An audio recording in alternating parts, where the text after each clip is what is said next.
Welcome back to the Goatworn Armcast, week 4. We're still doing this. People are liking it. People are responding to it. So we're going to crack on and keep doing it until we're told to shut up.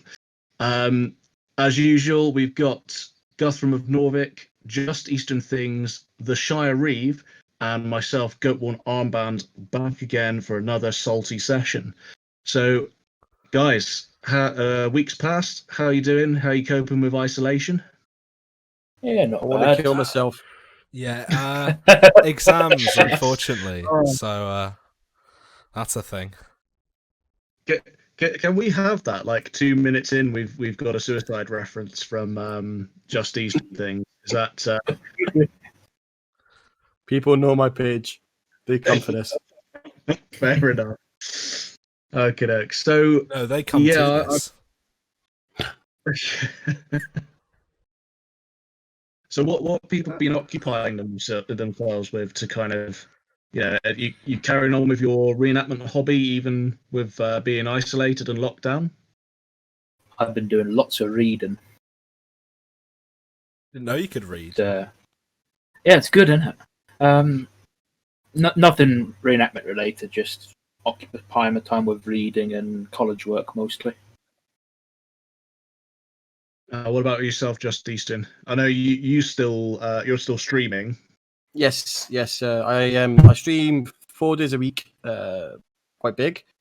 I've been pushing that out. My averages go up. I'm trying to expand on that, and so far so good. I've been stupidly playing a lot of GTA. It's free, isn't it? So yeah. All my friends have now got it because they didn't want to buy it before, so now I'm playing that with them.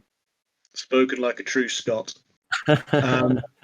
Alex, what have you been up to? I've mostly been doing uni work, if I'm honest. I've had a couple of exams, as I'm currently in exam season, although I had my last exam yesterday. But yeah, apart from that, I've just been shit posting, and I've been trying to get a couple of reenactment projects done slowly. I've also got to send off a knife blank to Guthrum at some point. Looking forward to doing that. Does he know that, or is that just have you just kind of sprung that on him now? Oh no, I'm He aware. does know I'm this, aware. yeah. Is this one of your one in the morning messages, or is this one of your more sociable timings? No, I think this was a normal time. It's been a long time coming. It was a project he first approached me with. Probably nearly a month ago now. A month or two ago. At the time, I couldn't take it on because I didn't know what was going on with my work environment. I didn't know if I was going to be in the shed. I didn't know if I was going to be in the garage. It's not fun making knives in the shed because lots of sparks and it's made of wood. But you get the idea. I'm now in a slightly more comfortable position to take on such a project. So that's now going ahead. Oh, sweet. Yeah, I've been rereading the Dark Tower series by Stephen King, kind of following on from the spaghetti western conversations we were having last week. I kind of, that reminds me of a book I like. So I took that down to a stream and read that for 6 hours, which was quite nice. Fair play. The weather's nice for it as well. Yeah, you've got to go out and stretch your legs after staring at shit kit on the screen all day. Although I did feel good yesterday because the weather was absolutely terrible, which meant that I didn't feel as bad for being inside. Yeah, it's always a small sort of consolation on that one. So we had ourselves a little, bit of a guest session last week with Bennett, who spoke about Hammer Horse, of course, and we've now started taking on you lot really, the Patreon supporters, inviting you on to chat to us about whatever you'd like to, within reason. So this week we've got Ross Cronshaw, who how do I put this? We've wanked off on his kit a bit in the last couple of podcasts, really. It's you've described it as sexual, I think, Alex. And, No comment. And Just he has got some rather fantastic kit, and we have stroked his ego and, by extension, his balls a bit by talking about it. So we thought, why not bring him on so he can have it all firsthand and bask in the ego rubbing. So, Mr. Rosh, can we edit that and post? No, I'm keeping that in. Yes. I'm at the whims of the editor. Ross Cronshaw. So before I mispronounce your name any further, come on in. I'm enjoying that too much. I'm loving listening to you on that one. But yes, good evening or afternoon, depending on when it's going out. Thank you for welcoming me on, and please don't stop with the masturbatory compliments. By the way, I do enjoy them. Yeah, I won't post the screenshots of our last conversation, which got very homoerotic without any real intention of it becoming so. Hashtag no homo. Yeah, the hashtag no homo. All the homo. So, Ross, tell us a bit about yourself. Tell us about what you reenact. Where are you from? Where are you going? So currently, I'm studying at university. I'm in my last year, hopefully, fingers crossed, of my PhD. Anybody who's been listening already regarding discussions about my kit will know that I'm into Romans, and my PhD is on Roman military equipment. So that should be finished by the end of the year, with all things playing out nicely. Quarantine obviously doesn't really change things very much because I'm still just sitting at my desk. But that means that with my reenactment interest being based around Roman stuff, I've got a couple of like-minded buddies, and we reenact the late 4th, early 5th century AD Roman army. And our solid date line is around AD 400, but we kind of flux a little bit either side of that because there's not enough written information to really go into 100% authenticity on one exact year. Not personally, I don't believe anyway, unless you want to recreate a specific mosaic or specific art piece, which in and of itself is quite dodgy. But so my main interest in terms of hobby, I would say, is the late Roman period, and my academic interest is mostly the 1st century AD. After that, who knows? Get the PhD, and then hopefully drinks and bitches. Be Dr. Cronshaw. Unfortunately, yes. The University of Liverpool, hashtag not sponsored, would be unleashing Dr. Cronshaw upon the world. Sounds like an evil villain. like a Batman nemesis. I'll take that. What would be your superpower, though? Destroying shit kit. Blinding people with the shine of his Loricus Squamata. I'll take both of those. Hopefully I'll develop the superpower to not say while I'm recording podcasts as well. Oh god, I wish I had that. That feels like a bit of an attack. No. That was an attack on myself. I noticed I was doing it a second ago. I used to do. I'm just saying again. I used to do a radio show at university with a couple of my mates, and the first 2 episodes it was just city, every single sentence. I have to sit through and edit this through the whole duration of the podcast. So I have to sit down for about 2 hours because obviously there's the editing in between. And honestly, the ums that I hear, especially from myself, I notice them more from myself than other people. I don't know if that's just selective hearing or what, but it's just like it's so excruciating. The really egregious ones on everyone I try to edit out, of course. Yeah, we did a Q&A session with my group on our Discord server, and my Jarl Tallboy, you'll have seen him in the comics as, went away and edited it, and he now knows you can see what the sounds look like on the graph. He knows exactly whose of those just by looking at it, which that belongs to. It's not too bad editing it. I think that the big one for editing is adding in images, to the right length, and also editing out. So, for example, if we've got something where someone stutters and you have to snip together different bits of dialogue to make it clean, that's the only real big one.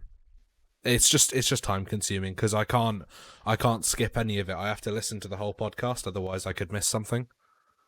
Yeah, it does suck quite a lot. I used to I've done it again. See, I used to when I was a few years younger. I did a bit of YouTube. I was one of those kids who thought he was going to be the next Markiplier or PewDiePie or something. And editing myself back was just painful. The amount of ums and ahs and stutters and things. And as you say, Alex, you've just got to make sure that you go through the entire thing, sit down and listen to the whole thing, edit it down, and it sometimes got lazy and didn't, and there were a couple of videos. They are no longer anywhere to be found on YouTube because I purged my presence from that website. There's a couple of videos up there that had about 5 minutes, I would say, in total between them, of me snuffling a lot because I get hay fever a bit, and it was horrible because I've got a nice desktop mic and I was just snuffling my way through a tutorial of how to.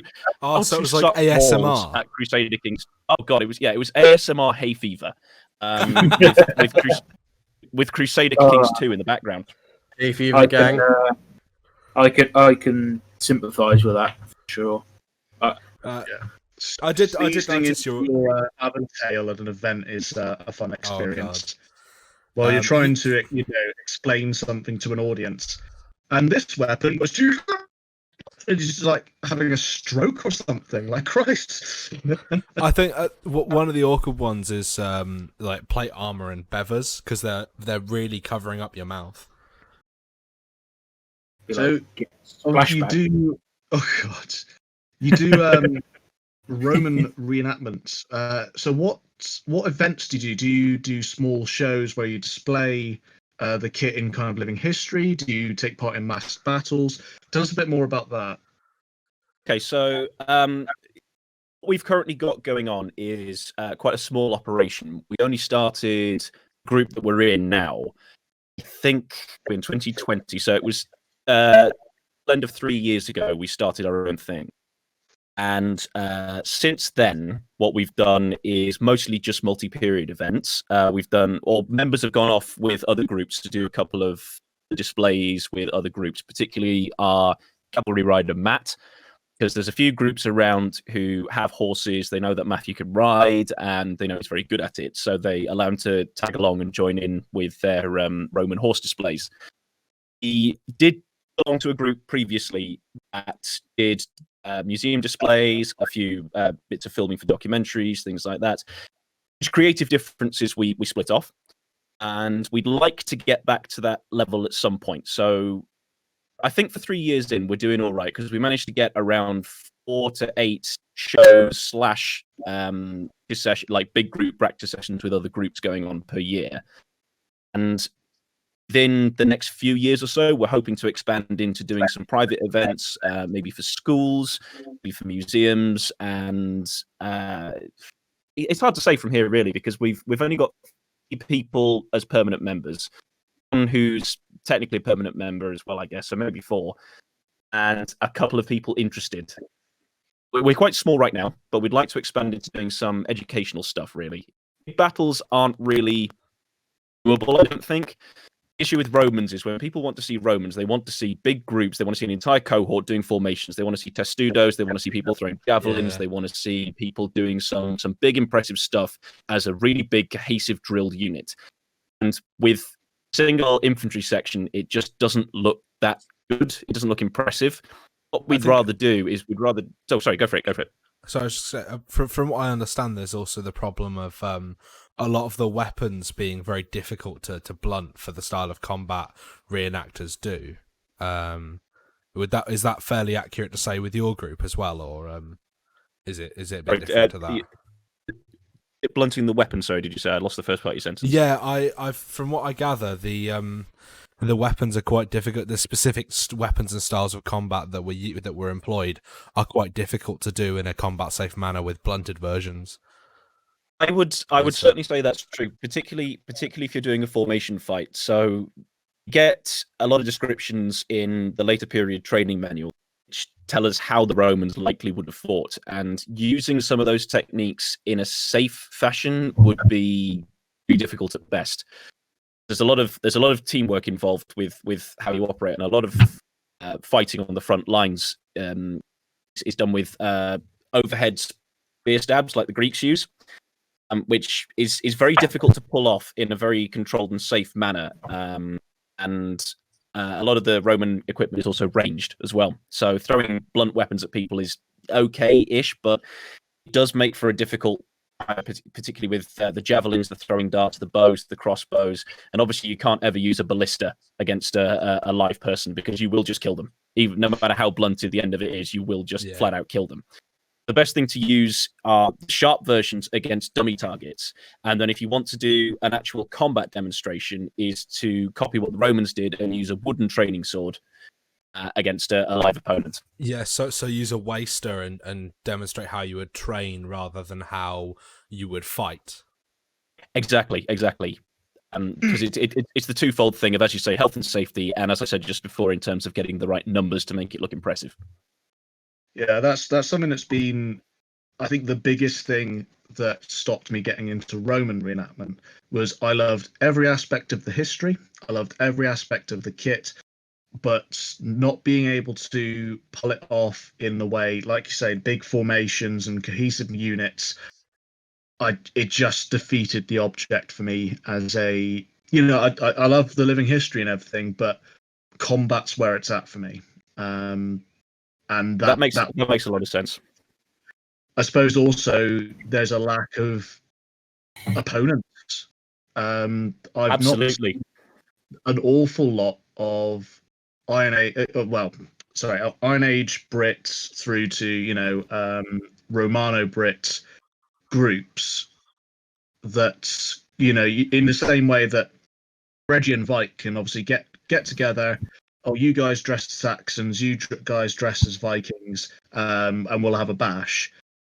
You can't seem to do the same thing with Roman reenactors and Celts. Oh, certainly not.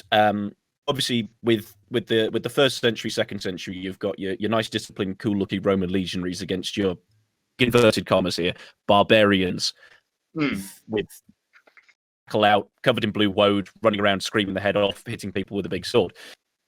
People don't tend to reenact the cults. Those that do it from a personal interest reason. It's not because there's a big group doing it as a whole.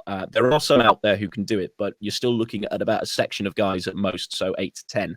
It's not really a big horde. Like you really want to see a cohort of Romans defending themselves against this big horde of barbarians charging at them, and you're never going to get that. Just never going to get. Particularly in our later period as well, a lot of the opponents that we're looking at are, say, Huns, and there's no way that you're going to get 20 to 30 people who are trained to ride and shoot from horseback and fight from horseback as the Huns were. Well, I mean, it's one thing learning to shoot a horsebow. It's another learning to shoot a horsebow from horseback. While facing backwards as well. Yes, exactly. It's just kind of occurred to me as one of those pipe dreams that it's, I don't know how logistically possible it'd be, but to get the Roman groups of the UK together and then get either the Viking Regia, possibly both. We just strip down to our trousers, slap a bit of paint on, and go at it Hastings style. I really like down at this. Wouldn't be too impossible. The worst thing is the Thorsberg style trousers can be predated to that period as well, can't they? They absolutely can, yeah. So it's not even ridiculous. It really isn't. And I also want to see you guys just down to your trousers with blue paint on you running at me up a hill, to be honest. I'm absolutely happy playing with my ancestors. I would be safely in camp munching on bread while everyone else is doing that. Because ye old wanky ankle, I think that'd be the end of me. You could play Boudica on a chariot. No, No, I think they'd be adverse to my chest hair if I was playing Boudica. Rubica. You could do Boudica. Mubica. That's Mubica. Oh, yeah. Oh dear. Yeah. Oh dear. I reckon that's a solid idea. I mean, it's not like people will already go, but hang on, it's a bit more complicated than stripping down the Vikings to their trousers. Well, yeah, but look at Hastings, where we've got Vikings playing Anglo-Saxons, Vikings cosplaying as Anglo-Saxons, and 13th and 14th century Normans cosplaying 11th. And the samurai. I was about to mention the samurai. I was you might even be talking about the same guy. I was at Hastings years ago, and there was a big guy dressed as what, in my limited knowledge, is supposed to be an Eastern Viking. Yep, he was on the French side, and he was leading one of the columns marching up the Bishop hill towards Odo. us. Yeah, that's the one. Bishop. Yeah. I've heard every argument under the sun that he's wearing lamella, and then the fella wanders up with 14th century lamella or whatever it is, like late era stuff. The deep plate is 14th century. Yeah. Well, that's what he's got on when I last seen him at 2016, I think it was. Was he supposed to be Bishop Odo, as in the Bishop Odo? Yes. The Bishop Odo we have specific pictorial sources for. And to be fair, in those pictorial sources, he is wearing something. It is difficult to tell what he's. Yeah. Could be interpreted as Lamela. However, I strongly disagree. It is because the way it sits just isn't Lamela. From what I understand, it's either some kind of quilted garment over mail, or it's another way of showing mail that also shows that he's unique. Yeah, personally, I think it's fancy mail because we just do not have evidence of any other kind of armor style. Yeah, I did do. I actually caused a bit of a ruckus because I did a comic about him, not specifically about the fact he was wearing lamella, but it was the tattoo one, wasn't it? No. Oh, yes. I referenced him in that one, but there was one where one year he was leading them up the hill, as you say. He tripped and fell. I remember this one. Shit happens. It's grass. We're all wearing authentic footwear. It's treacherous as fuck. That wasn't exactly the funny bit. What was funny was that his troop didn't stop. They marched straight over the poor bastard and trampled him. And in perfect unison, like they didn't break stride, they didn't break formation, they just trampled him into the dirt. And the comments underneath, somebody from their group started apologizing for the way he was dressed. It's like, I said, look, I'm taking the mick a little bit here, but back your group. Don't throw him under my bus. I'm just a dickhead making comics on the internet. You don't need to impress me, buddy. Yeah. Well, it's nice to see people understand the problem, though. Obviously. Oh yeah, but there's a difference between addressing the kit and the guy just sold out his group leader, which is like you don't need to do that on a comic page. Whose favour are you gaining? So he's trying to get a free comic for himself. Yeah, maybe. I don't know. Well, if he wants that, you can join the Patreon over at. See, I don't need to suck up to get comics about myself. No, but then you do provide a fair bit of material. I do. It's true. This is true. You are a walking meme, mate. Oh, actually, speaking of, that's the nicest thing anyone said about me. Don't get used to it. Speaking of, oh. I was expecting this to be a nice, friendly chat, and you guys just bully each other. We're like 4 in now, aren't we? We're getting pretty used to each other. Yeah, it's great, isn't it? We're going to get worse from here. I think this has been the most streamlined podcast we've had yet, definitely. I've got a question for Ross, like in terms of the Roman stuff. It touches up on what you were mentioning earlier on. So I've seen videos shared, Ross, on Facebook, obviously, of quite large Roman groups in Europe, I think there was, I'm not sure, it was some form of a battle celebration in France or Germany. But like I remember in the video, they're burning down it looked like a wooden palisade wall, and there seems to be around 3 kind of Tostitos worth of Romans, I guess, and then some generic quote unquote barbarians. I mean, have you guys ever traveled, or is that something you're looking to do? Travel into Europe as a woman? As a woman, it's a very good. He wanks very very highly in Rome. That's a wife, No, stop it. Otherwise, we'll just be incontinentia buttocks. I'm curious because, like, the reason I actually posed the question is when I think of, I suppose when I think of reenactment at the moment, obviously I think of what I do, which is the Viking Age kind of generic side. But then like I look at like the European Napoleonic era, which is massive. And then occasionally you get these Roman videos come through, and I've noticed like you either see absolutely nothing to do with Romans, like for ages, or really, really tiny small Roman shows. I say quote unquote Roman, but I'm narrowing it massively here. Or you see these shows which are huge, and it seems to be hundreds of Romans on the field from different eras. And I'm curious about it. Traveling is something that I would love to do if it was a bit easier.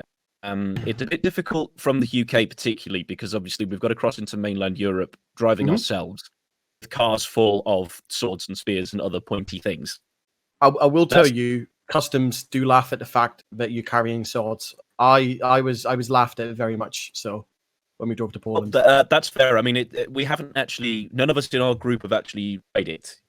And we've heard it's not as easy as not as difficult as it sounds. We are a bit trepidatory. The other issue being, of course, the cost. And the big festivals in our period are, and I'm assuming this is probably one of the ones that you've seen pictures for, are from Marl in France or Carnuntum, which is in Austria. Carnuntum we would love to attend at some point because it's being used by early period Romans, late period Romans, and there are big gatherings of them there, really, really big. I think at the last Carnuntum, they had enough people to put together a full century, which is obviously 80 guys, 80 soldiers and some officers, which would be amazing. And I've only, in my limited knowledge of Roman reenactment, if anybody in the comments, etc., wants to correct me, please do. The only group, I think, in the entirety of Europe who's capable of doing that reliably are the Ermine Street Guard in the UK, are capable of, if they pull a few strings, of getting the full cohort together.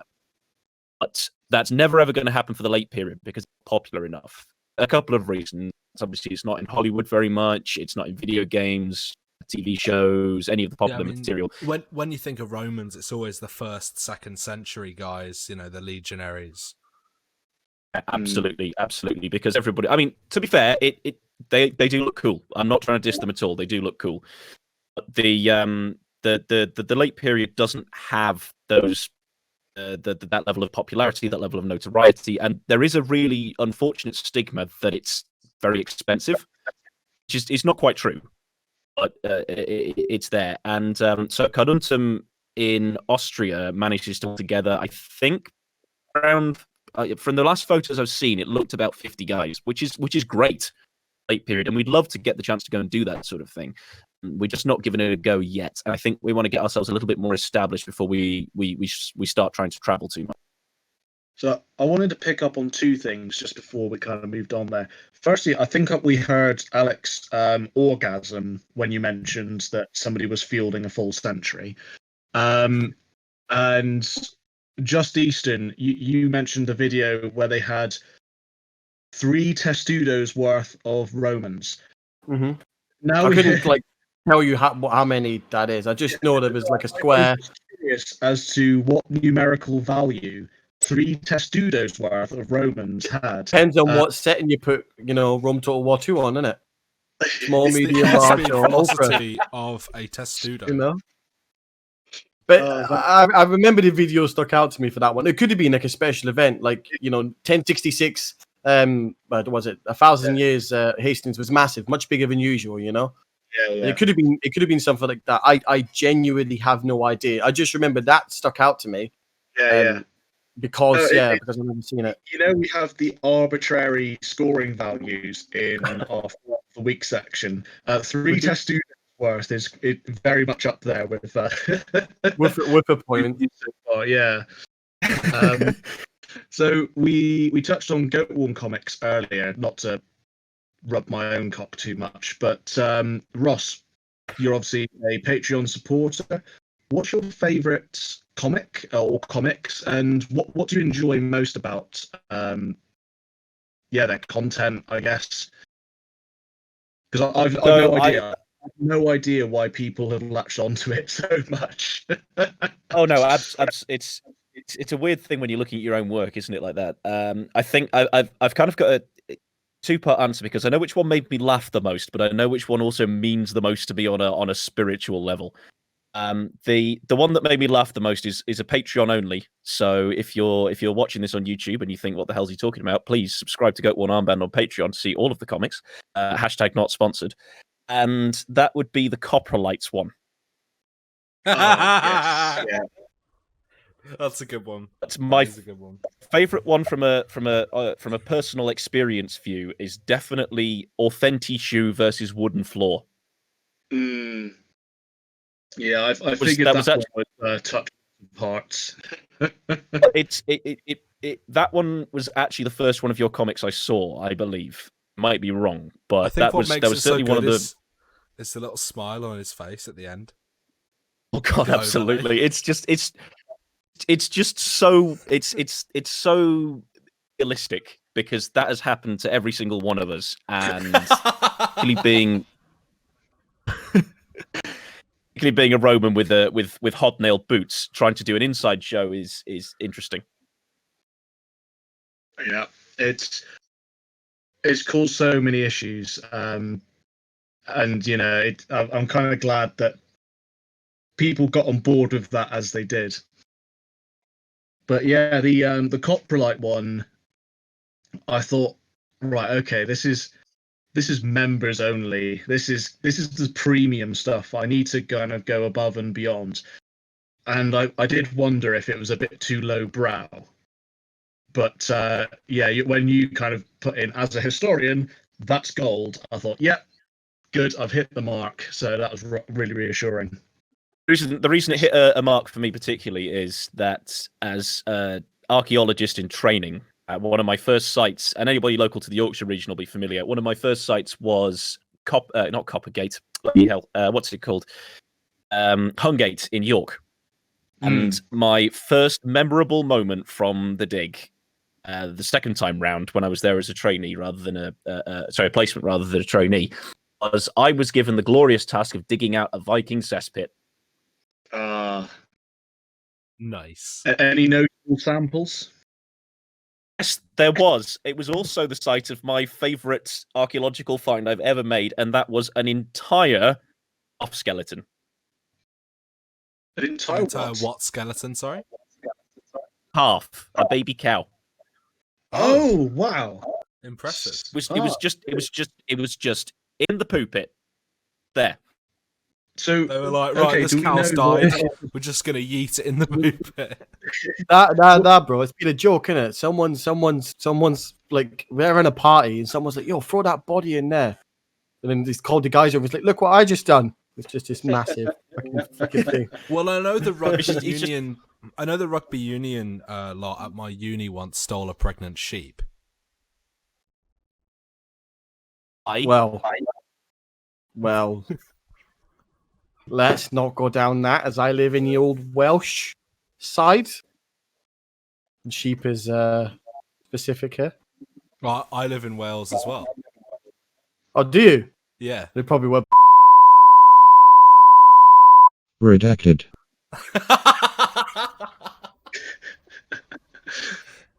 Excellent. We've got some nice casual racism on the show. That's just what I wanted.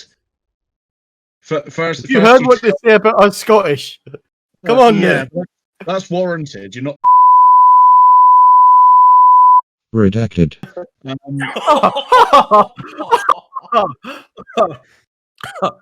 Oh, just you wait. Just you wait till this podcast goes live. We We do it in person. We'll see if that makes the cut. No, it did not. That might go in the too hot for YouTube special at the end of the year. I will message you when I'm editing that section, and I'll tell you how bad it is. I do like the idea that there's going to be a Goatworn Armcast hot for YouTube special where it's just casual racism and probably pictures of people with their shirts off. Yeah, subscribe to my Snapchat. I got a premium Snapchat. I'll give you some nipples. Subscribe to the OnlyFans of Goatworn Armband. Oh, you beat me to it. Well, I did say I was going to sell my bathwater, so you know. Oh God.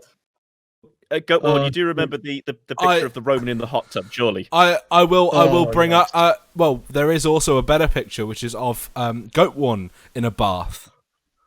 Let's not forget. Oh yeah, yeah. I'll put that up on the video for everyone to. Go for it. Yeah, for why everyone not? to laugh at. It's such. I mean, photo. find amazing. I really hammed up. Like, I took the most unflattering angle, the most grisly, grim, like dirty old man pose. I could find, for sure. In a bath. I think all of our lives would be enriched by seeing this. Yeah, I'm finding it now. Please. Oh God. Actually, this was actually the bathwater post you made. Oh God. God. Those are some hairy nips. So what's worse though? What the dirty pose or the helmet? The helmet. I'm sorry. Yeah, Your helmet is atrocious. It is ungodly in its terribleness. Just to provide a bit of context, because obviously I take the piss out of people for being inauthentic, and there I am wearing quite an elite helmet, shall we say. I bought that in my second year of reenactment, before I knew my arse from my elbow, and I had a bit of money to spare, and I decided, if I can't find any decent Yarmambu helmets that aren't, reasonably priced. So if I'm going to spend money, I'll spend money on a decorative, not a nice looking helmet.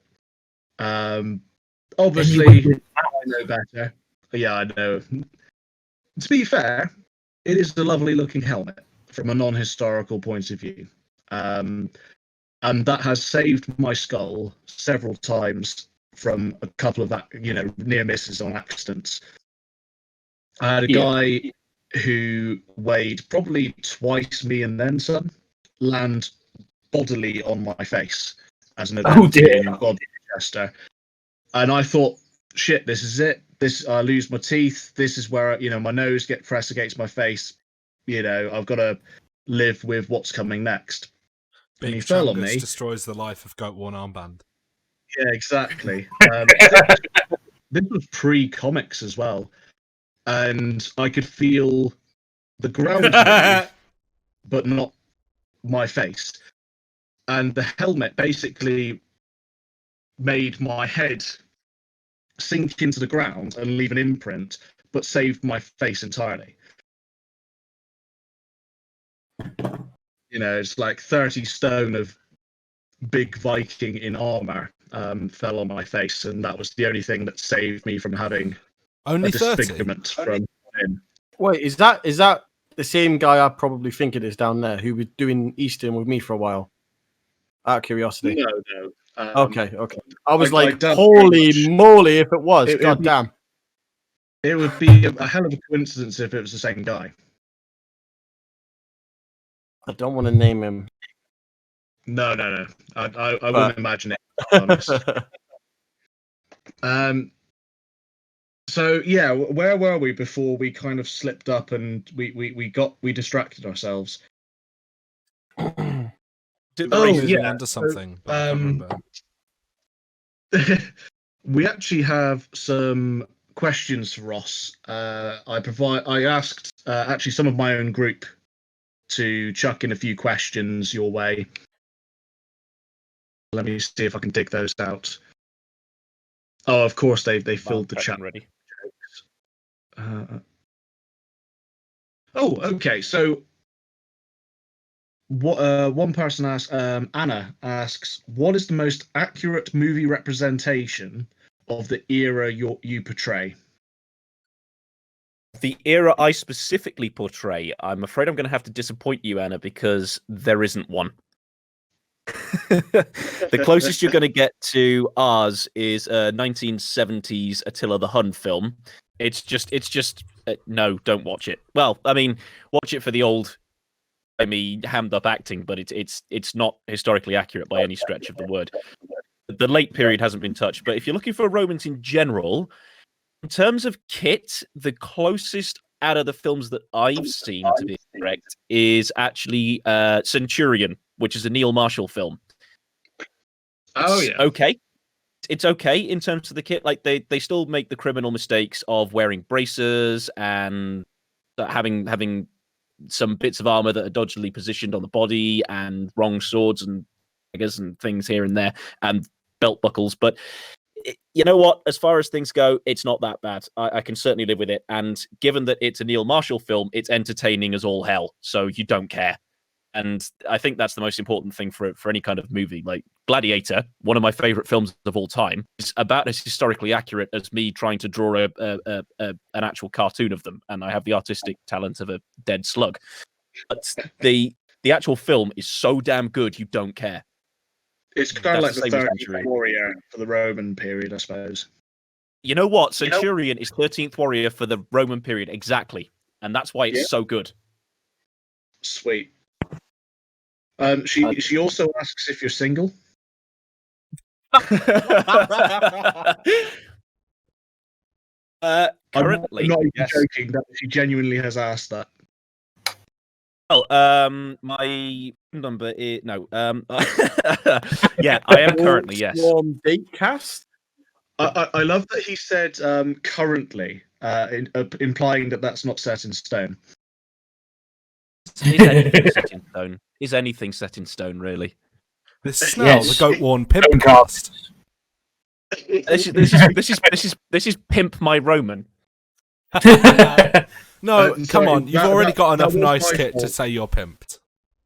Yeah, that was entirely my fault, Ross. I linked in photos of you, the ones you sent to me of where you're getting fitted for that armor, because that was relevant to the conversation we were having at the time, and unfortunately, that did obviously show off certain aspects of your physique, shall we say, and the thread got so thirsty I had to delete comments. Now, I will point out that most of those comments were made by me. However, we shall move on to the next question.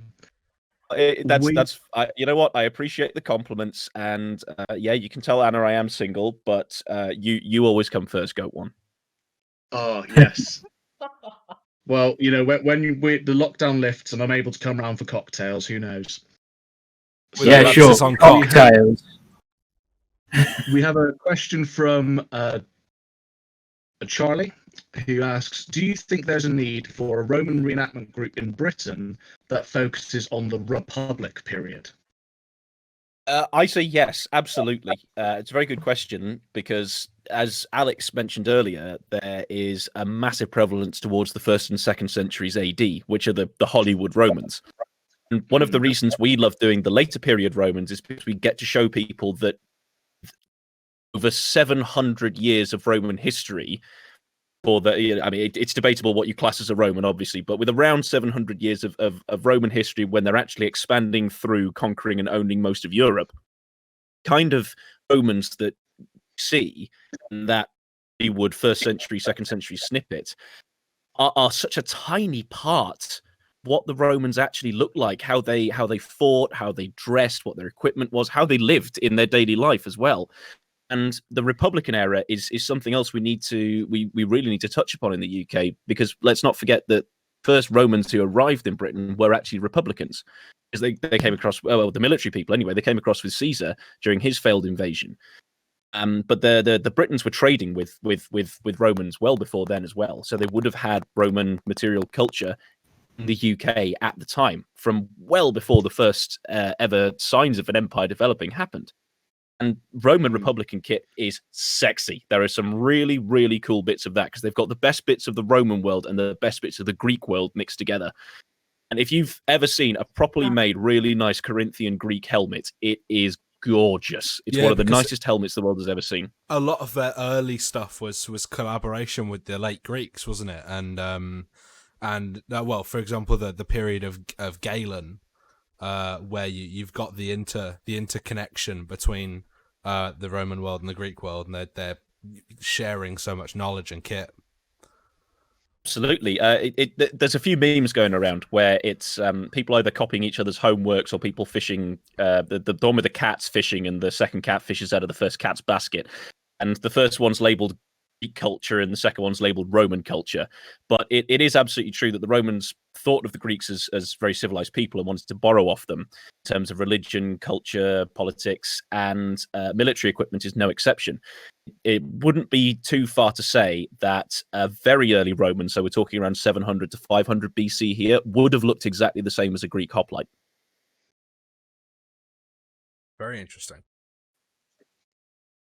Yeah, I mean, that's something that's always amazed me when I found out, was that Britain had links to Rome prior to us being colonized or invaded, depending on your point of view. And that baffles me, baffled me at the time, and makes more sense the more I read about it, that we're already trading and having that influence. Absolutely. It's amazing how far this material culture spreads. I live probably 4 miles from 2 major Roman forts down here in South Wales, and I go there quite often just because it's nice to get out in nature and such, and it's crazy, like the architecture and like just how well crafted the items are as well. Yeah, especially like down in the south, because it's a little bit more prevalent down here for some of the stuff. As far as my knowledge goes, I'm not exactly the most knowledgeable with Romans, to be honest, but there's also, it's cool to see like some. You're absolutely right. I know this is much later period, but there's also obviously the Saxon shore as well, and all the forts along there that you can go to, which are really fascinating. I know near where I lived when I wasn't at uni, there is a Roman fort at Pevensey that the Normans, when they invaded, are actually supposed to have used as a first defence before they started going up towards London, etc., etc. And that's a very old shore defence, which I think is fascinating. Your next question, before it just descended into thirst, was what Roman reenactment events in the UK are there? Because in terms of being able to go and witness some Roman action. That's a tricky one to answer in a way. It depends on your period of interest, but the easiest thing to do is to look on Facebook or do some Googling and find some UK Roman reenactment groups, because they're usually quite prolific announcing their event schedule. And the hotspot locations tend to be down south in Sussex, so we're talking Bignor Villa, Fishbourne Villa, etc., or of course Hadrian's Wall. There are usually plenty of events going on in the Wall area. But Romans tend to turn up at every multi-period event, as well as at a lot of local history festivals, things like that. It's a bit of a difficult one, because Romans, as much as they're popular, are still not as popular as, say, Vikings, where there are entire Viking festivals dedicated to particular culture all over the country, all the time. Roman festivals are quite rare. You've got one in Chester, you've got one in York, and they're much smaller affairs. So the best thing to do is find groups on Facebook or find them through Google and pay attention to their event schedules. And if you happen to live in the north or the south, then you're in luck, because there's going to be something on there relatively frequently. Sweet, that's solid advice. And and hopefully that answers Dave's question. By the way, that's from David. So he wants to go and take his kids to go and see some Romans beating each other up and sticking it to the barbarians, I assume. So before we move on to our patented, it's not patented, just in case anyone checks legally, but patented Farb of the Week section, you're a fan of cocktails, and you assured me that you'd made some cocktails before the or for the session. What is your go-to cocktail? Now. I'd love to come up with a very smart answer and say, it depends on what mood I'm in, who I'm with, what effect I'm trying to achieve with the cocktail. Because part of the cocktail thing is art. For context, if you haven't met or don't know me personally, I did used to work in a bar, and my manager there is an absolute wizard with cocktails. He's an absolute legend at them, and he taught me many things. I wish I'd learned some more, but I really got into the making of cocktails. And there's cocktails for every occasion, but my favorite cocktail is unquestionably a dry martini. Really, really dry. Basically just gin in a glass. What's your favorite cocktail, Goatworn? Oh, I haven't had a proper cocktail in quite some time. I'm Do you tend largely to like them dry or fruity? That's the big question usually. Sorry? I was going to say, do you like them dry or fruity is the usual question. Honestly,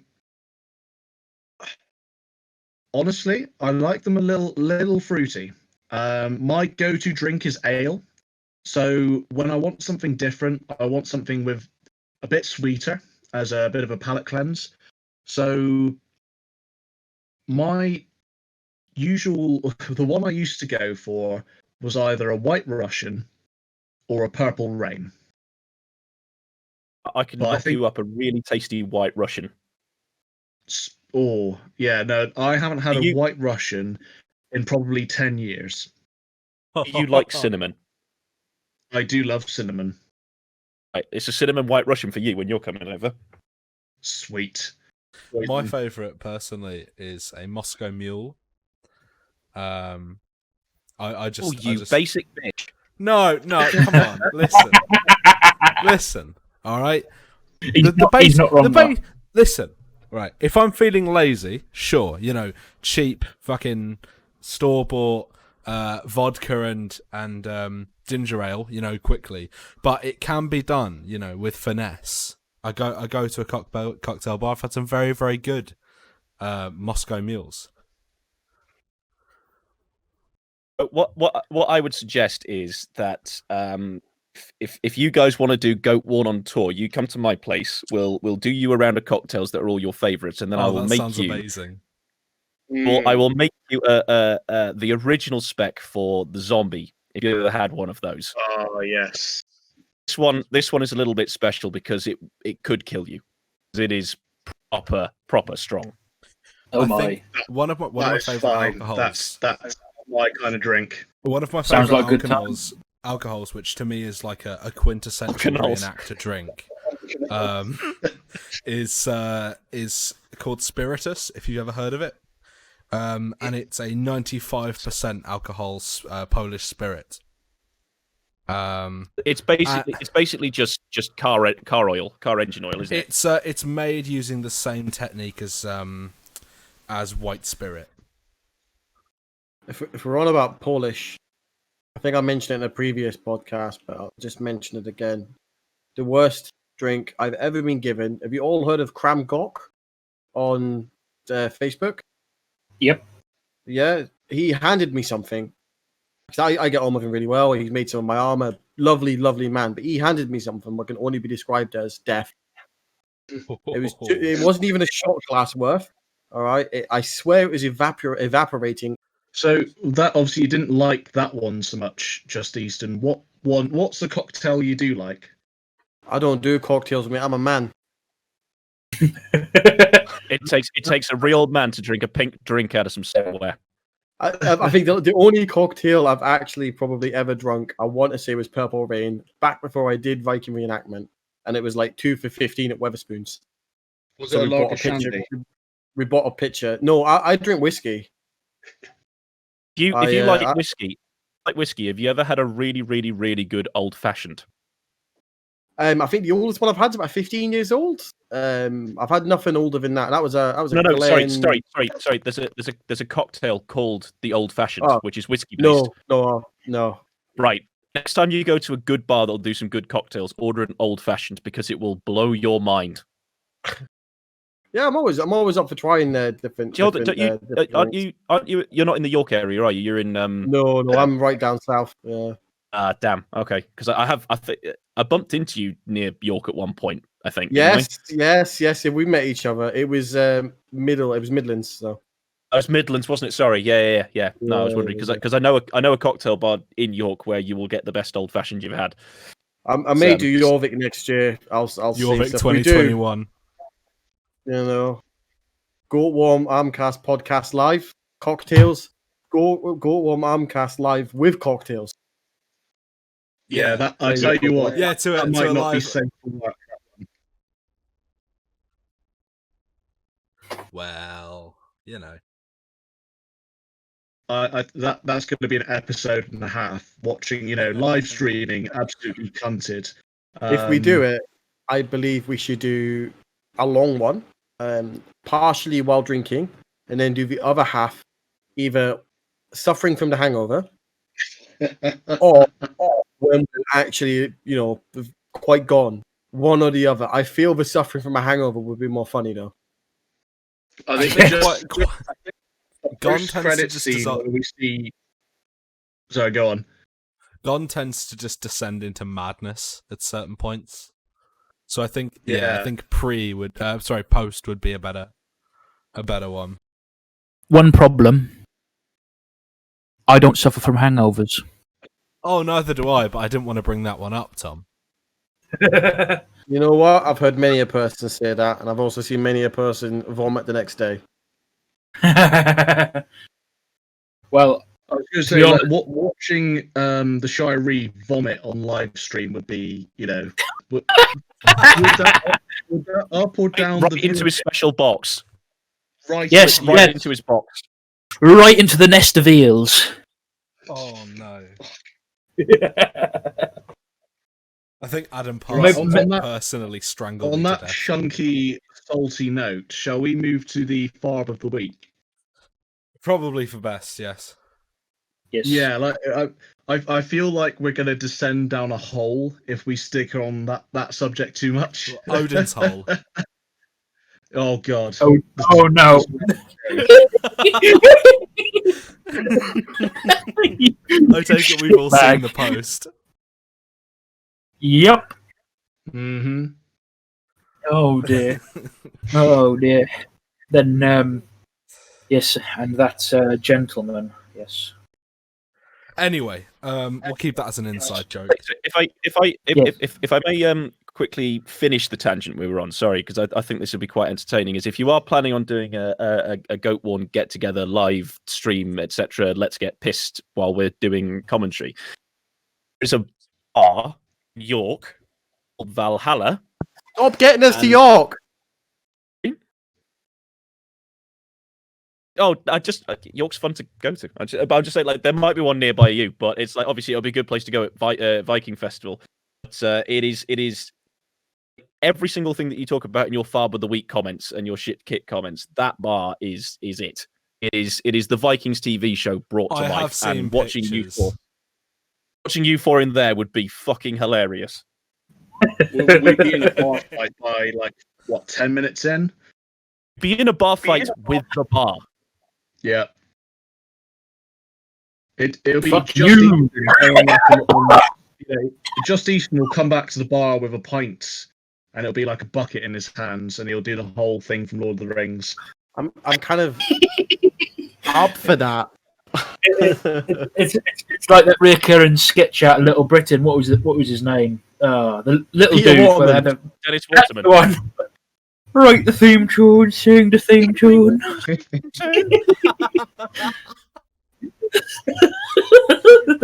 Oh my god. Oh shit! I think like I get 5 minutes into that, and Just Easton would knock my teeth out because we go to sit at a bar, and I pull up a high chair.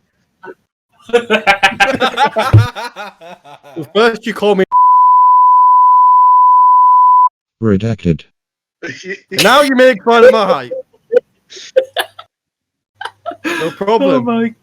What do the rest of those fucking hang on, guys I'm just going to point out, we together? also made fun of your height before. Yeah, I know. Yes.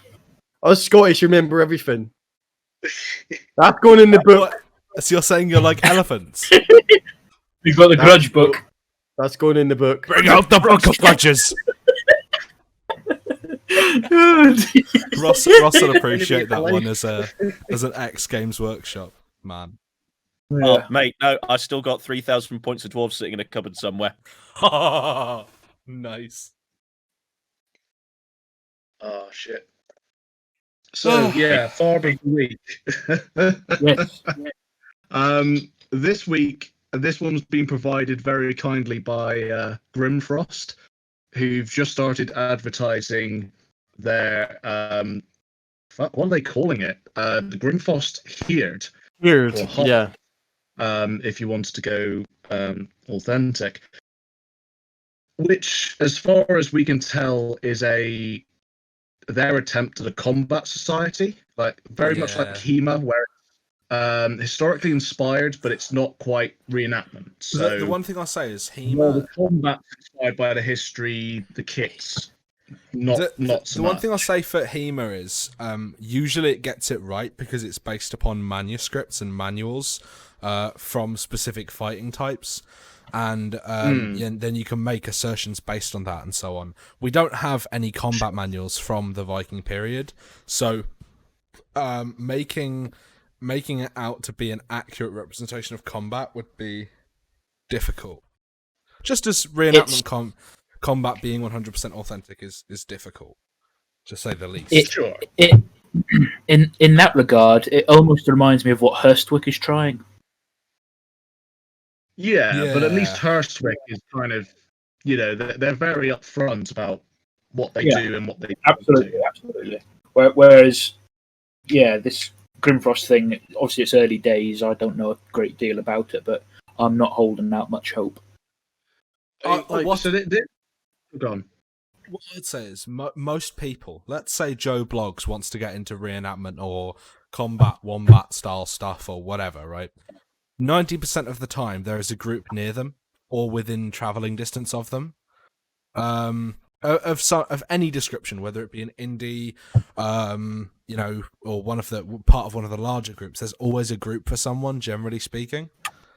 And I don't see why Grimfrost feel like they have to make their own. It's expanded the brand. It's expanded the brand. I have no doubt that if you become a Grimfrost herd, that they're like, yeah, great, amazing. Here is 25% and off. Here's your code. And remember, if you get people to use your code, you get 1% of their sales. Because that's the sort of thing this has to be geared towards. There's no way it's a serious attempt at reenactment. I mean, I don't know. I'm guessing this is, but I don't see it being. It can't be legitimate. It's not sustainable. It's a very strange thing to do, and it's very cynical as well. Actually, I think in regards to they're a company at the end of the day, and while they might have interests outside of their company is based around selling Viking-inspired merchandise. Not necessarily historical, but historically inspired. And with that, I think they do a good job. There's some very nice historically inspired merchandise that they sell. And through their social media, they do share a good deal of historically relevant articles and points of interest.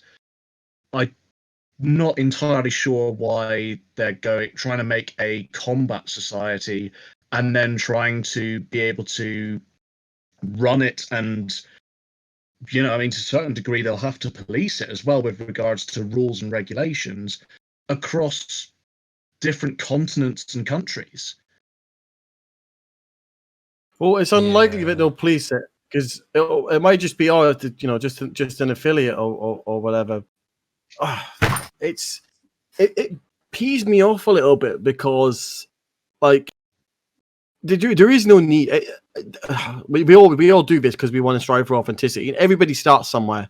Like, I can speak for myself. When I very first got into it, my kit was terrible. I'll be honest. I went out. I bought some riveted mail. I bought a GDFB helmet that I swear you could make army ration. Like, I had some atrocious kit, and I get people can have atrocious kit, okay, but and you know what? Some new people can do that. I reckon there's room for learning. If you start your group up at the start, yeah, you're not gonna have everything amazing.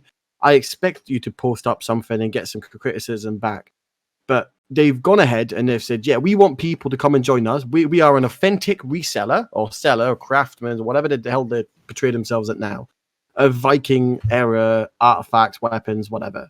And then they go ahead and post something like that. We question why people look at Woofer and why Woofer do things like that. But you've got one of the largest Viking brands, for lack of a word, in the world. And look at what they post out. Well, yeah, I mean that's a good kind of segue on to looking at the image itself. This is their advertisement for the Heard, and by their own admission, that shield is unfinished. So obviously it doesn't have a rim. They know it doesn't have the rim yet because the dog chew wasn't ready or whatever. But they still went ahead and posted it, and that's some really poor quality. It doesn't take a lot. It takes an afternoon to rim a shield. Do you have experience in that?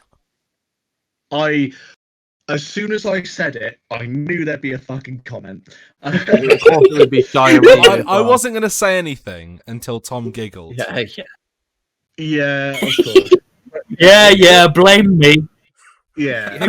Who hasn't spent an entire evening trimming a shield? It's me.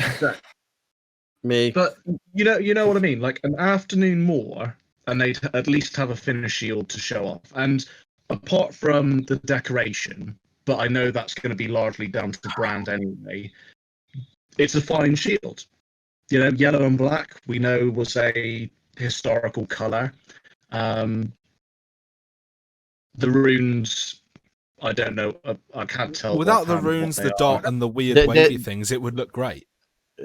The runes are Elder Futhark, so they're kind of prior to what we would consider the VA age. They're probably out of style or something, from my understanding of runes, anyway. Right. Okay. I think the shield's like the least thing to pick on there. I mean, and there is some bad stuff in that picture. I just meant from a marketing point of view, going up there knowing that it's incomplete is a bit of a piss take.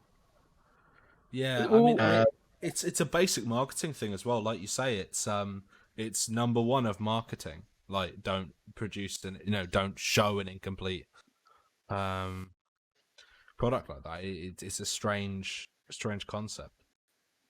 Certainly not when you're trying to advertise it professionally. Anyway, I mean, if you're just a reenactor. If you're just a reenactor who's not finished doing something, you're like, hey, check this out, guys, it's going to be ready soon, etc. That's one thing. But if you're doing it to professionally sell a product or put your brand out there, then finish it up. Well, even stuff like when we were talking to Bennett the other day, Bennett showing dev photos and stuff on his Facebook, that's totally reasonable because I mean it's a passion project mostly for him, and it gets people talking about the game. But things like this, it's strange. I think with Bennett as well, because of the way he's actually making a game. If he doesn't show it being put together and he waits until the final product is ready, he loses a lot of there's foot no traffic. proof beforehand that there's something interesting in the works. Yeah, exactly right. Exactly. I'm not even saying that in a sense of like people should pre-order games and stuff like that because of cool screenshots, but certainly in his situation, I think it's perfectly valid because, as you say, it's a passion project and he needs a proof of concept before he starts trying to finalize the product. But yeah, if you're trying to make something like this, it should be a finished, sellable thing. Yeah, absolutely. Something else that stands out to me immediately is the black tunic / gambeson thing that they're wearing. Black, not a color in the Viking Age that could be. I mean, and certainly not to that level. Not on cloth as much. And yeah, like you say, not to that level. We have black as a paint, but you could get a very dark to the 10th degree or whatever. Think blue. Black Sheep. That would be that would be like a more of a brown color. It would be a grey brown color. Yeah. I'm going to be honest. I've seen black being created within context of EAH from a very well-known MOM, Merchant of Menace. They've created black. Just saying. It is possible, but nothing like that. It was on cloth, but nothing like that. It's a very deep though at all though. Yeah. Obviously, that's a modern dye. Black is possible, but nothing like we see from like the Indian traders or traders like this. Yeah, but it is possible.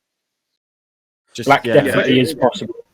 I'd say it requires so much over dyeing. Blackish grey. It becomes true black is eventually possible. However, it requires so much over dyeing and so many runs through the vats that it becomes like the highest status you could imagine. And even then, the point in a society, as I've previously described it, a dull, bleak society that like bright things, like worked things, why would they want something dark? You've got to put yourself in the mindset back there, looking at the artifacts as we know them. They liked bright things. Why would you have black? Yeah. I was going to ask on that one, like from a Roman context, black did exist for clothing, but it was almost, from my understanding, it was almost exclusively used for funerary garments. So if anybody was to say, "Can I wear a black tunic as a soldier?" the immediate response would be, "Well, no," because that's an inappropriate. It would be like wearing black tie to the beach. It's not correct to do that. Yeah. So I was just wondering, the Vikings have the same kind of association with the color black? Yeah, I don't believe we found anything black. I've not read anything about anything black. I've got something on this. The thing I've got is a reference to a saga that I once read. God, this was years ago when I actually gave a damn about the sagas. And it said... Not hundreds of years later, though. I know. But it's still evidence. It's all we have, pretty much, on this topic, which is apparently they reserved what they called blar for committing acts of murder, which is it's obviously a poetic thing. It's obviously poetic. However, blar is blue-black. It can either mean a bluish black, or it can just mean plain blue. Like a shadow colour. Yes. Well, they describe it as raven black. They call it raven black, which is blue. Yeah. So there is an argument to be made, but it doesn't hold water. I mean, the thing is that we've put more thought into the whys and hows of black garments than has occurred here. That's very simply a stock black gambeson that's just been photo shoots, and we can justify it or unjustify it every which way, but that is just stock item that's just been thrown on. Absolutely. What's really disappointing about that, again, from a marketing point of view, is that's almost, apart from the shield, that's one of the first things that anyone who knows about the history and knows about the period will pick up on. And I know that they're focusing on the comic, but surely, you'd make some effort to really market Viking, really market that history, that power, that all those aspects of what they're trying to sell here. And they've just chucked on stock garments. It's disappointing, is what it is. It is disappointing. There's more and more stuff coming out in in terms of like combat protection, and we're going to, referencing the sagas. I personally I wouldn't be able to tell you the saga, but I was always under the impression and told that obviously there's no evidence of gambesons, which is fair, fine. But there is some mention of very thick wool tunics or a couple of wool tunics on. So one of the things like we do in Easton and Hoscal now is we take a kirtle basically and just sew a whole lot of kirtles to the inside of Yeah, them. I remember you telling us this. I'll be honest, you guys look absolutely baller in those tunics. They look really good.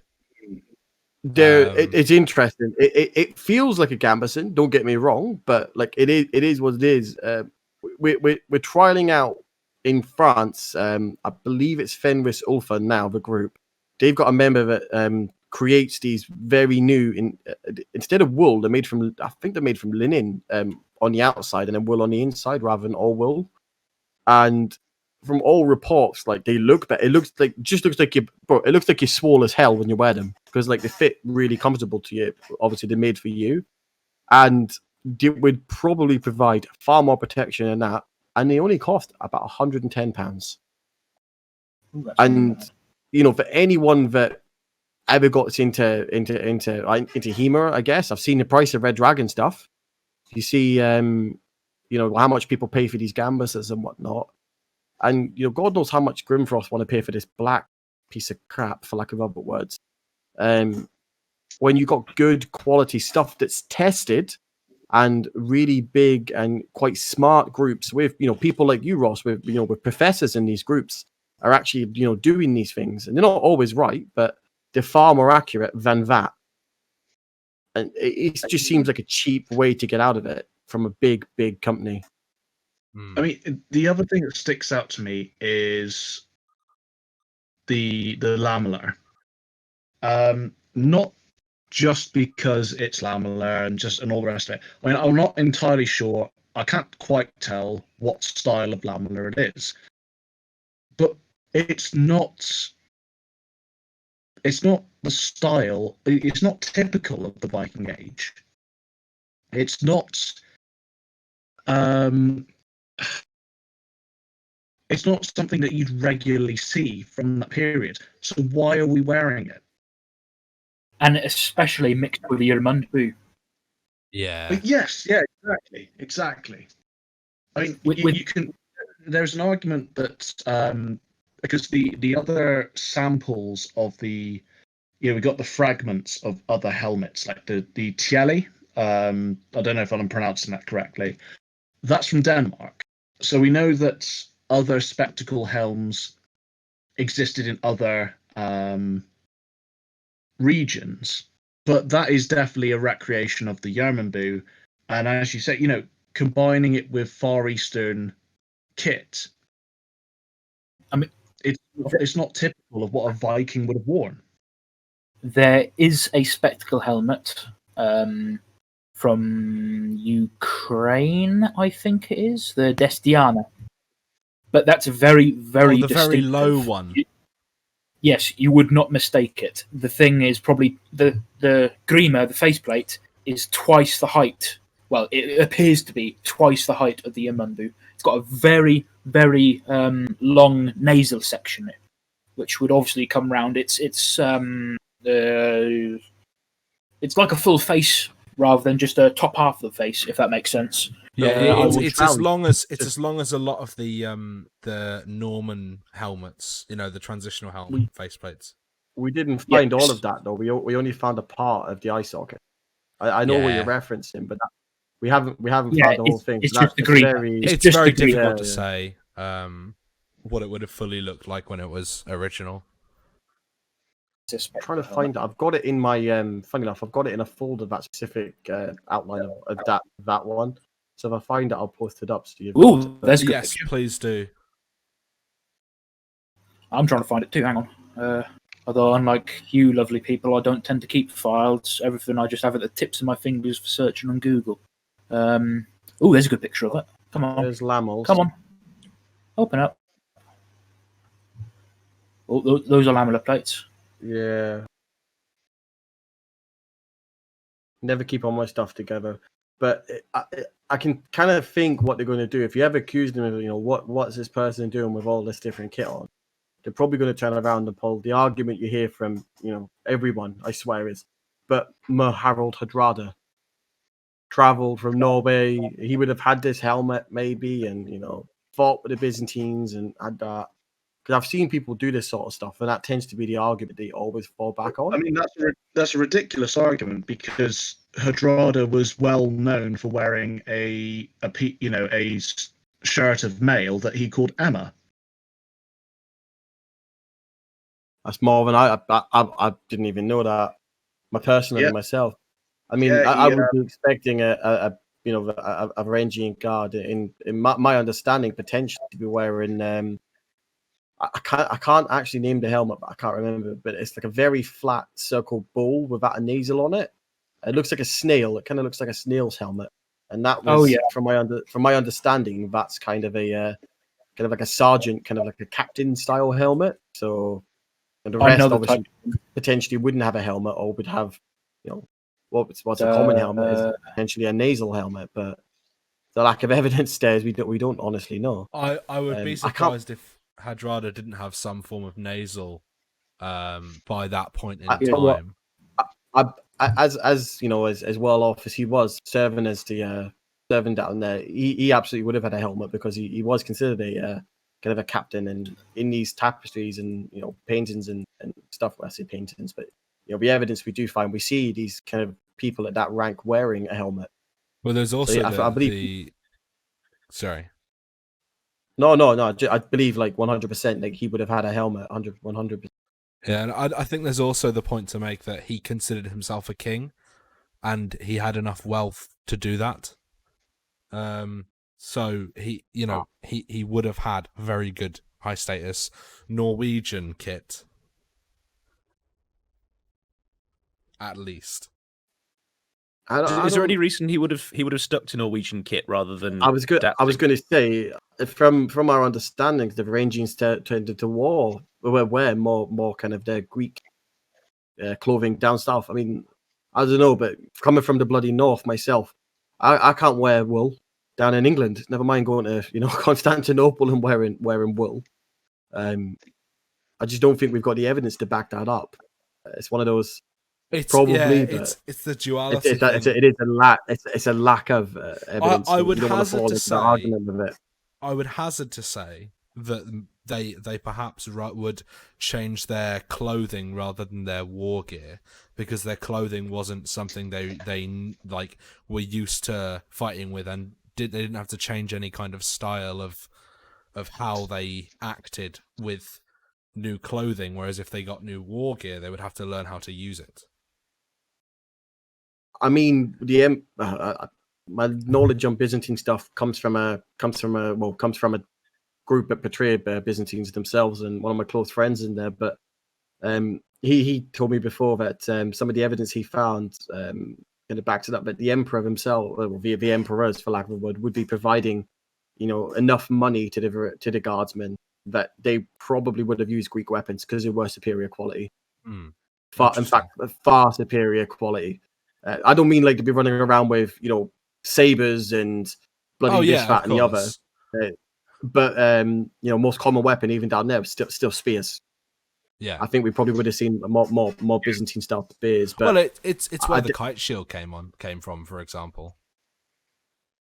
But I recall a quote or something that referenced one of the emperors who, when speaking of the Varangian Guard, said that he wished that all his army were equipped with their armor, and he was referring to the European male, because as good as as good quality as Lamela can get, it is still inferior to male. Simply by virtue, forgetting anything else, Lamela cannot defend your armpits, which, if you know your biology, are really vulnerable. That's basically an invitation for something to go in and fuck up your major organs, your lung and your heart straight away. So with plate armor, there's only a few areas on the body you can't. They did kind of remedy this a bit in the 16th century, but up until the late 15th onward, up until the late 15th, they still had, no matter how well protected the rest of your body was, they still had the crotch underneath the crotch and underneath the armpits, and the your bum basically would still, generally speaking, be exposed. The way they dealt with this was they then covered those with mail. So even in the best period of plate defenses, they still used mail for the flexible sections. Mm-hmm. We in Huskarl, which we've touched up on before, it's obviously full body apart from face and neck, and in kind of line fights and one-on-one duels doing Huskarl, you tend to see a lot of the more experienced people, and I'm going to be honest myself as well on this. We initially start doing Easton, which is generic kind of up down whatever. Armpits are the major part to kill during that sort of style, and I know it's a reenactment style or whatever. But it allows for much more because we've got such a wide target area, and it's so easy to hit people in the armpits. I don't think people realize, like you touched up on it perfectly, just how easy a target is to get someone and absolutely cripple them through the armpit.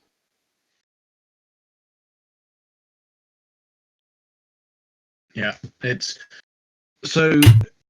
I feel we tangented quite far away from the picture.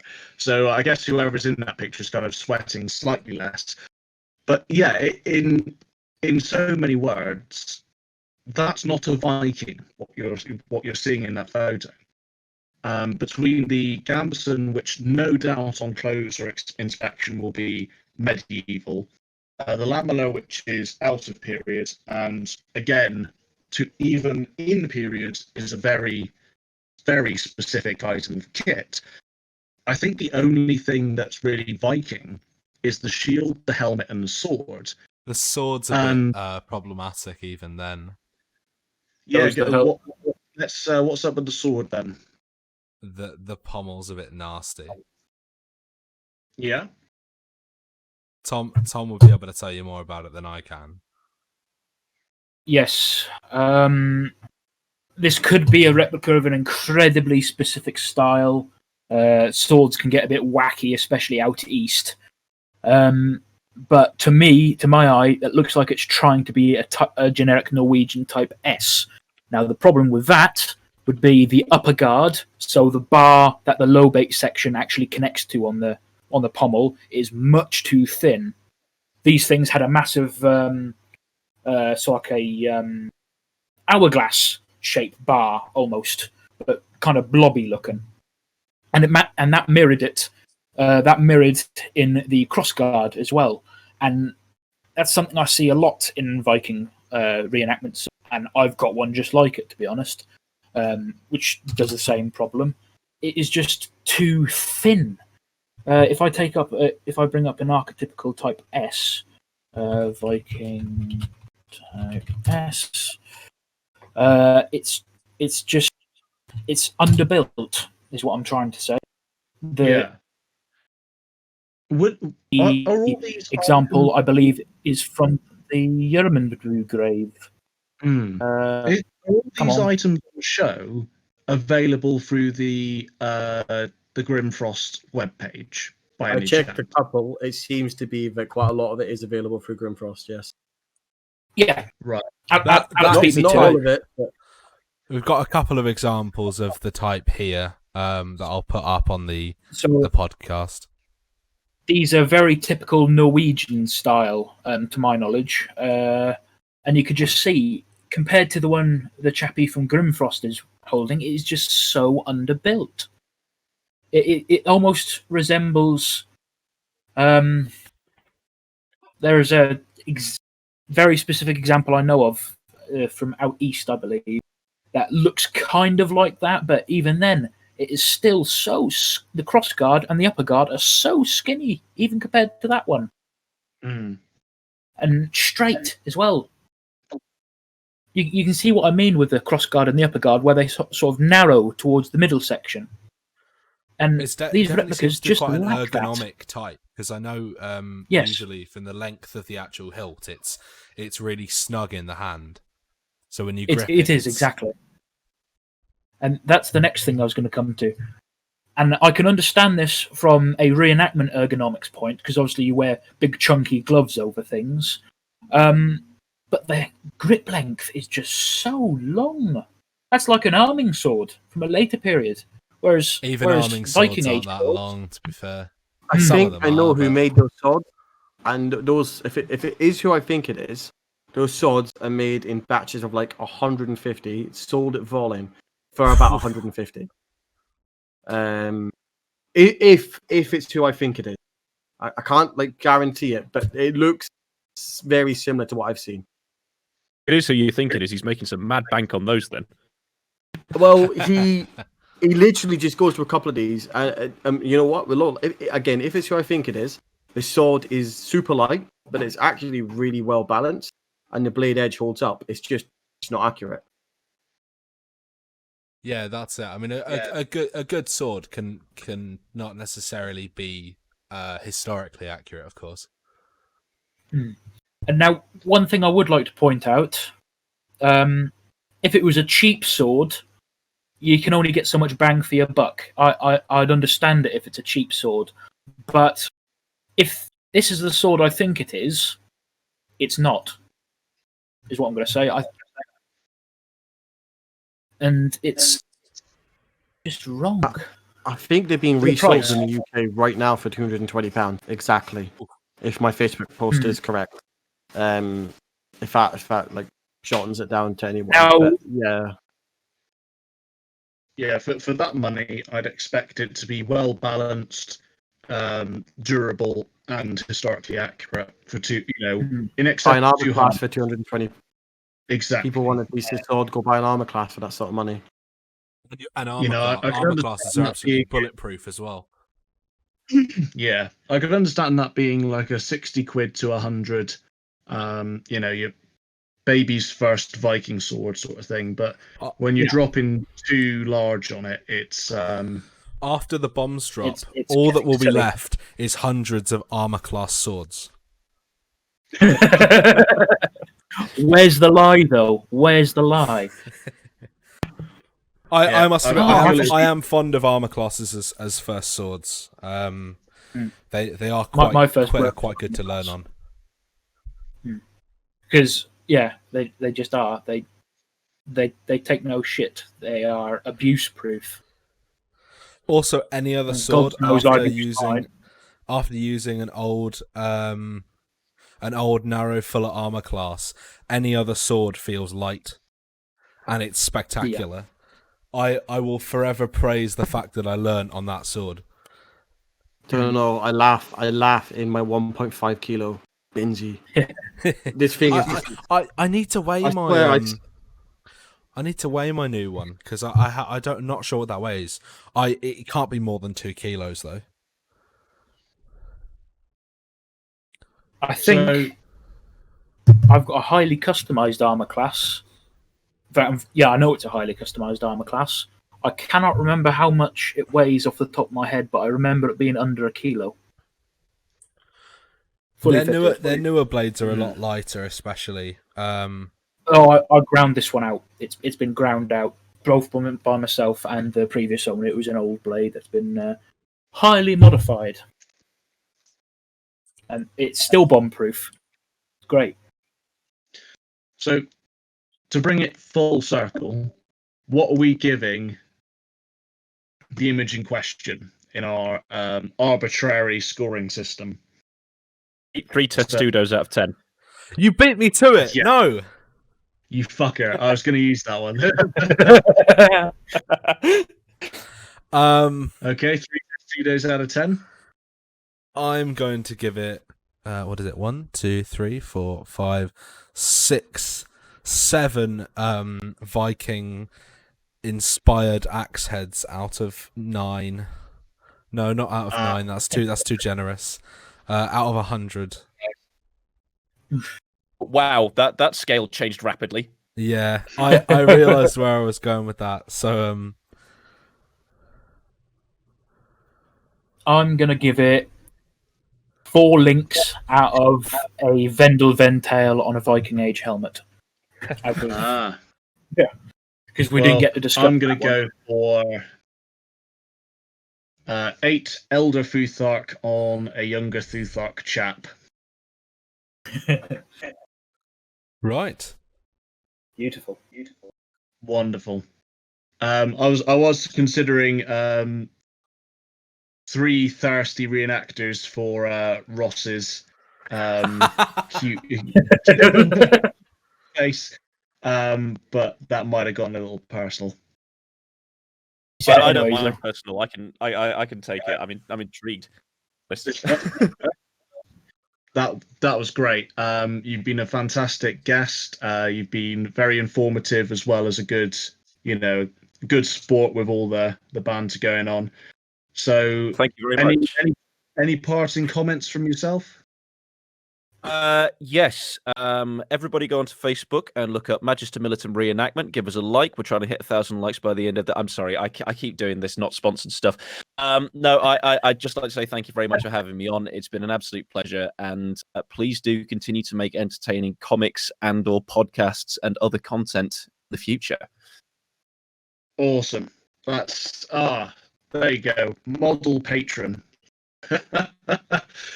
So. Yeah, who's we sponsoring need at to this start point? selling Ross Cronshaw, Roman reenactor, like Barbie dolls, action. Sorry, I mean action men. Oh man, yeah. I'm bathwater. Oh yeah. If I add the photos to this, like to be fair, some of your photos you literally do look like an action man, like in a little costume. Yeah, if I put up the ones he sent me, there's going to be he's going to have his own like little thirst page. It's going to be unreal. Ross Cronshaw Appreciation Society. Exactly. Ross Cronshaw OnlyFans page. Yeah, it's just pictures of him in armor. Yes. Or pictures of him getting fitted for armor. Oily. Oh, dear. I've got to buy my next helmet somehow. So, thank you, Ross Cronshaw, for coming on and being a great sport. If you too, as a Patreon supporter, would like to come on and guest star on the podcast, there is a post regarding it on Patreon telling you what you need to do. If you're not already on the Patreon, link is in the description. It gives you access to your own Goatwornification of your reenactment image. And again, it will give you access to taking part in whatever you described this was, I guess. So it's a thank you from me. A thank you from Guthrum of Norvik, Just Eastern Things, Alex the Shire Reeve, and this week's guest, Ross Cronshaw.